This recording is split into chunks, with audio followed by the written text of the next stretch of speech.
ডাকোপে খুলনার র্যাবের অভিযানে এজাহারভুক্ত ২ আসামিকে গ্রেফতারের পর উত্তেজিত গ্রামবাসীর বাধার মুখে ছেড়ে দেওয়ার ঘটনা ঘটেছে। তবে পরবর্তীতে উপজেলা ও পৌর বিএনপির স্থানীয় শীর্ষ নেতৃবৃন্দের দায়িত্বশীল ভূমিকায় গ্রেফতারকৃতদের পুনরায় থানা পুলিশের কাছে হস্তান্তর করা হয়েছে। শনিবার ২৩শে মে দুপুরে দাকোপ উপজেলার চালনা বাজার সংলগ্ন এলাকায় এই চাঞ্চল্যকর ঘটনাটি ঘটে।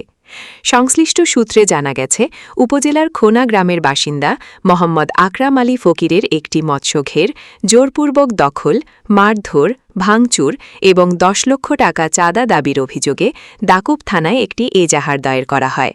এজাহারে প্রধান আসামিরা হলেন মুকুন্দ মণ্ডল ও রসুল গাজী সহ ১১ জন। উক্ত মামলা মিথ্যা ভিত্তিহীন উল্লেখ করে মামলা প্রত্যাহারের দাবিতে খোনা গ্রামবাসী উপজেলা সদর চালনা পৌরসভায় মানববন্ধন আয়োজনের মুহূর্তে খুলনা র্যাব মুকুন্দ মণ্ডল ও রসুল গাজীকে গ্রেফতার করলে ভুক্তভোগী এলাকাবাসী ফুঁসে ওঠে। উক্ত মামলার প্রেক্ষিতে ২৩শে মে দুপুরে খুলনা র্যাব দাকোপ থানা এলাকায় অভিযান পরিচালনা করে। অভিযানকালে মামলার অন্যতম প্রধান আসামি মুকুন্দ মণ্ডল ও রসুল গাজীকে গ্রেফতার করা হয়। গ্রেফতারের খবর ছড়িয়ে পড়লে স্থানীয় উত্তেজিত গ্রামবাসী ও আসামি পক্ষের লোকজন আইনশৃঙ্খলা রক্ষাকারী বাহিনীর গাড়ি অবরুদ্ধ করে বিক্ষোভ শুরু করে। এক পর্যায়ে ব্যাপক উত্তেজনা ও বাধার মুখে আইনশৃঙ্খলা পরিস্থিতির অবনতির আশঙ্কায় সাময়িকভাবে আসামিদের ছেড়ে দিতে বাধ্য হয় যৌথ বাহিনী।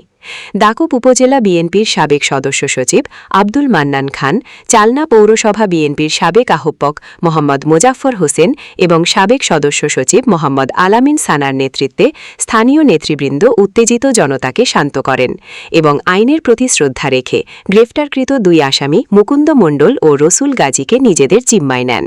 পরবর্তীতে আজ বিকেলেই নেতৃবৃন্দ আসামিদের সশরীরে দাকোপ থানায় নিয়ে গিয়ে পুলিশ প্রশাসনের কাছে হস্তান্তর করেন।